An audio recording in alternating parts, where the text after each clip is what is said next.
next speaker is actually a WSSA employee. He's the Director of Science Policy for the WSSA. He resides in Washington, D.C., so he's our man on the Hill. Please help me welcome Lee VanWychen. Thank you very much, John. It is a little bit of an asset to be up here today to be able to address you as the only employee of the Lead Science Society of America, and I can, talk about all those federal people any way I feel. But I'll try not to rip on them too much, because being a federal employee has all the perks in the world. In D.C. there's kind of the bureaucrats versus the political hacks, and so you kind of hear the best in both worlds sometimes. I just want to overview a little bit about why Uncle Sam is the largest employer, and the temporary versus permanent. You might hear some different types of descriptions on jobs that you see from the federal government, the general schedule, and John had talked about a little bit about knowledge, skills, and abilities and how important those are in your application, and then some other non-federal jobs that we're looking at.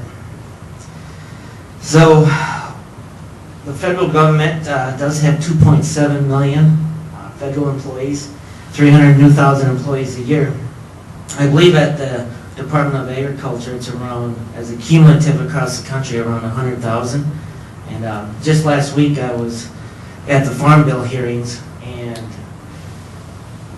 I heard this whining coming out of a closet, and I was at the USDA bill, and I opened up the door, and here's this USDA employee, and he was crying. I'm like, what's the matter? He's like, my farmer died, So, no, they have like enough employees for like every farmer in the country practically, but that's, that's just a long-standing joke in the agriculture community. Obviously, they're doing a lot more important work than that. So as you see, average salary, the benefits and pay are really good, and I would, somewhere down the road to have a federal job would be awesome. The U.S. government, again, 2% of the nation's workforce. Right now, they're going through a lot of the oldest baby boomers are going to start to retire, and there's going to be a lot of jobs out there. 50%, or approximately almost half the workforce, 1.3 million workers, could be retiring or eligible for retirement federal packages again in the next year. I mean, that's an astounding number. So there's a great potential out there, and we're looking across all the disciplines, and I'll talk about that in a second. And so then, when we look across not just agriculture, but there's also the Department of Interior, there's the Environmental Protection Agency, there are lots of other federal agencies out there that we need to make sure we keep our lead science training broad enough that we can be qualified for some of them. We, get in this mental thinking. All right, temporary employment. It's not necessarily the worst thing. I mean, if you can get a federal job as a temporary employee, take it. It's a good way to get your foot in the door. Or these term appointments, if you can get up to the term level and go 2 or 3 years, it's almost, I won't say it's quite like a graduate research assistantship, but there's no technical drawbacks. Yes, you'd like to have permanent employment going forward as a student. And these are just briefly what John mentioned. You have a review, career conditional, which is kind of similar to the tenure system versus going to full career appointment. Once you're locked in, then you're golden. And they can't get rid of you. And sometimes, most of the time that's good, but sometimes there's people in DC I'd just like to kick out, but I can't, I can't do that. They're locked in. So the general schedule, this GS system, we've talked about this in lead science. Why don't we have a job classification for lead scientists? And I'll get into that for a little bit. But there are 23 occupational groups from 000 to 2300, or through the 2200 group. And so you'll see different GS series. We're looking for the GS 400 series here. GS 400, Biological Science Group. That's where probably 99% of us as a lead scientist looking to do natural science, range management, row crop, agriculture, you name it, we would fall under this category. So when you're looking for the job series, the 400 is what you're going to be looking at. And this is just some general descriptions of how what's considered in the GS 400, and more specifically, the 401.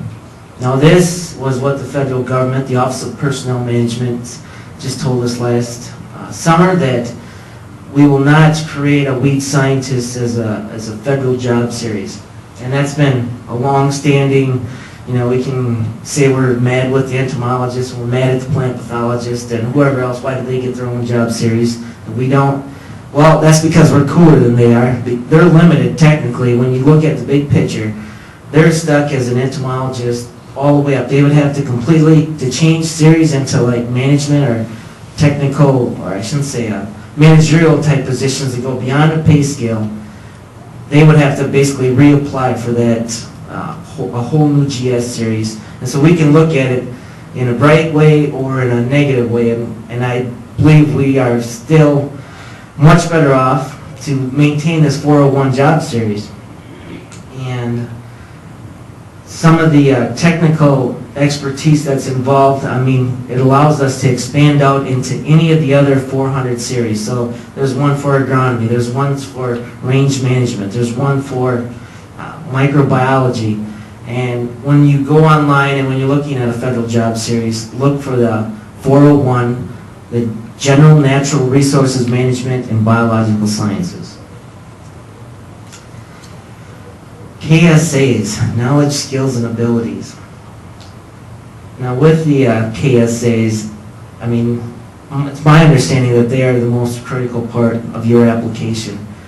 And not only, does it describe you on paper, but, correct me if I'm wrong here, John, but I believe that they have computer scanners. Before your application would even see a person, there's a possibility if you don't, outside of having the normal requirements done, if you don't have the right words that reflect the action, verbs, and the position, that your application will get kicked out if you don't have mention the, kind of reword what's the questions in the knowledge, skills, and abilities section. The OS 612 is the official government employment or the application form. You can submit your own resume, but you have to be very certain that you have all the required information that's required in the OS 612 has to be on your resume. And so it's not frowned upon by any means. In fact, I would encourage you to fill the actual OS 612 application out if you're considering federal employment. And again, your application is going to be ranked on what you put into the knowledge, skills, and abilities. There's 4 or 5, sometimes 3, most of the time 5 for some of our science type positions. And so you really need to focus on that section because it'll reflect in your ranking. I believe they typically go with about a 100-point scale, and you'll get ranked. And if you're, get to the 90 or 92, they'll take the top 5 candidates, and if the top 5 all had a 93 or higher, you don't even get to the actual people that are hiring or looking for your job, your selection committee, I should say. Okay, just some simple, basic advice here. Read instructions carefully. If you don't do exactly everything they tell you to do, exactly how they do it, the Office of Personnel Management, they will kick your application out without thinking twice. So don't think, well, I know so-and-so and they said this job, he's a federal scientist and it's available and they'll get me in. They will literally kick your application out. And maybe they might be able to get you in eventually, but do your homework on that. Read the instructions, read it fine. Complete all the blanks. Again, knowledge, skills, and abilities are very critical. Just work on that as the most critical part of your application. The action verbs, general advice in general. Use your action verbs to describe what you've done, how many presentations you've given, and have that active voice in that knowledge, skills, and ability section. And then write you know, it's nice with a resume. You can say, oh, here's my resume, and I submitted to this job, and this job, and this job. With the federal jobs, if you don't address specifically what they're looking for, I mean, you're automatically limiting yourself. So try and be selective on what you're qualified for, but don't limit yourself either that, well, they specifically want this. I'm telling you, as a weed scientist, you'll hear it from industry, you'll hear it from academia. I mean, our skills that we have and the training that we go through, I mean, we could fill the entomology series, we could fill the plant pathology, the agronomy, the range management. I mean, the skill set that we go through from our professors, we are very fortunate that way. And we do qualify for all these jobs that are way beyond what we give ourselves credit for. So, again, I encourage you to keep your vantage points open, because you do have as much training as some of these other people that are out there trying to get in specific disciplines.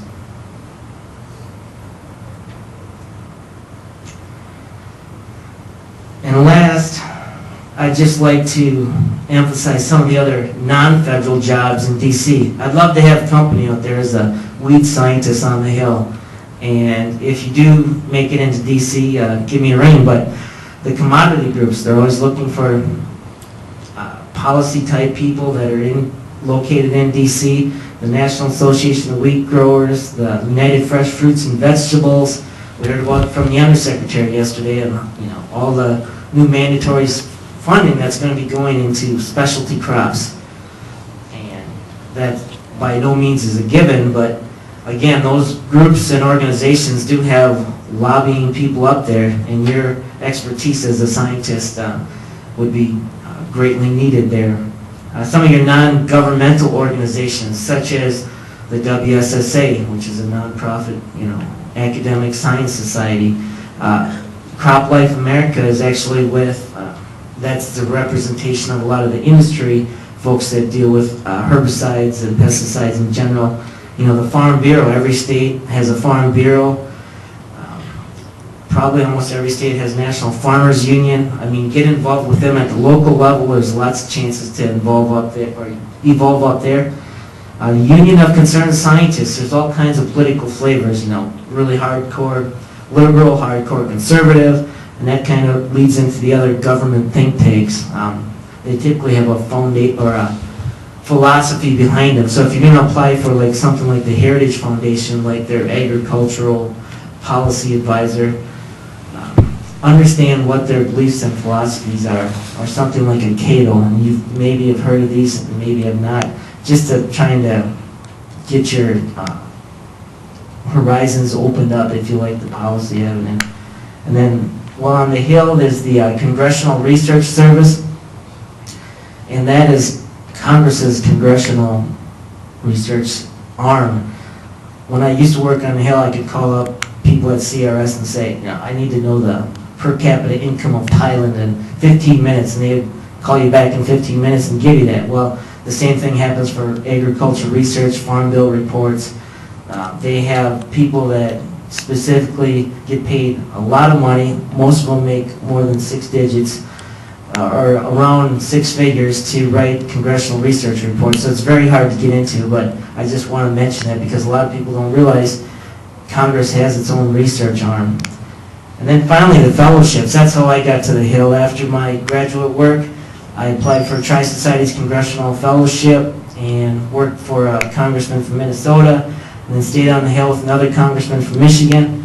And so that's kind of the hard way, not the hard way to do it, but that's one way to do it, is the congressional fellowships are an invaluable experience if you have that policy interest to get to DC. Otherwise, I encourage you as an undergraduate to get to do an internship during the summer. You're probably going to be wanting to, you know, doing field research and whatever else, but most of the staffers on the Hill started out as a intern on the Hill through their local congressional office, and that's, you know, it's an internship, but it's a valuable experience to get started. So.